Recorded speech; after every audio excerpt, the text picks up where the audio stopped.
Are you all right, ma'am? Don't worry. That's why we're here.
Listen, officer, if you just...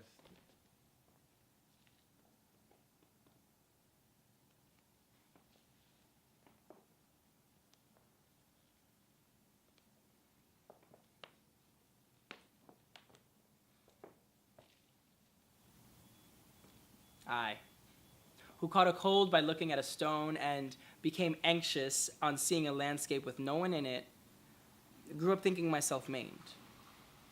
One day a man stood next to my father. A tree cracked and my father fell. Clutching a stone, I resisted my father was being beaten up. That was the start of my perception of an unhappy world. There must, however, be more fruitful mistakes in bleeding nature. I grew up always sniffing out criminals, that is to say, such company as theirs. Everyone bears the burden of being a human child, yearning for companions to run away from home with. My anger over that was more than enough. A gang of pals contains the dimension of smell. The word world was nothing but raving to me, I who had spent my youth like a cur. Bleeding nature always overflows the allotments of history and sociology, and my gaze never wavered from it. The friends I made were, so to speak, inhabitants of the transparent, mechanical world, without any ties to bleeding nature and even without smell. I could not help seeing them as corpses. Isn't there some work that strews absolute putrefaction and graphic terror throughout the world? I have always thought I would like to put my hands to the axle of anger that sustains that kind of work. Today I am no longer a dog. Albeit clumsily, extremely clumsily, I'm definitely recovering. What, however, does my recovery signify? What on earth does recovery mean to me? Haven't I already recovered? Don't I continue to recover in order to be sick? In any case, my current situation is that of walking around a room with the windows wide open while holding a matchlock musket. I am desperately trying to escape from the cellar of the freedom of being tied, and from the relationship between the ropes used for tying. I was frustrated in boyhood because of talk of an unfortunate plato de arroz con habichuela. One thing for sure, though, I will no longer be cheated by a bad check called democracy. No future correspondence will reach me from slightly soiled pigeons set free by society's hands, and I am enforcing silence, too, on my youth, when I was not even a dog, licking the wounds of capitalism. At any rate, I have a matchlock at the window. But for some reason, my finger does not reach the trigger. Is there any greater misery than entrusting a dream to a reality and continue the conversation between this, my only life, and the universe? What I was unable to find even in childhood, I have at last just transformed into a living creature called a human being. In the outside world, criminals have always been forced to stand. And outside reality, they fully experience that here is nothing worthy of belief.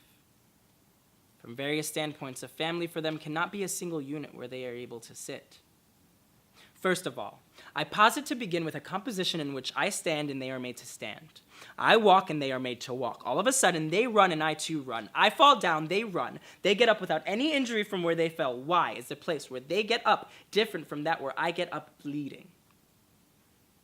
It is futile, in the end, to question what causes my activities to constantly erode. Human remodeling. Human remodeling is accomplished only in connection with young people who unceasingly experience the natural movements that kick the matrix of today's good sense. I dream of such a criminal dance. There will no longer be any hesitation over torching theaters to the open air. In real life, I will be able to become a second-rate murderer. I would like to have my own subjectivity, which wavers in mixing and confusing the imaginative process and the real-life process.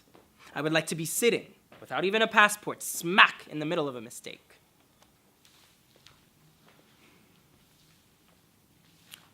George Bataille said, "Nakedness offers a contrast to self-possession, to discontinue our existence, in other words." He also said, "It is a state of communication revealing a quest for a possible continuance of being, beyond the confines of the self. Bodies open out to a state of continuity through secret channels that give us a feeling of obscenity. Stripping naked is seen in civilizations where the act has full significance, if not similar to the act of killing, at least as an equivalent shorn of gravity."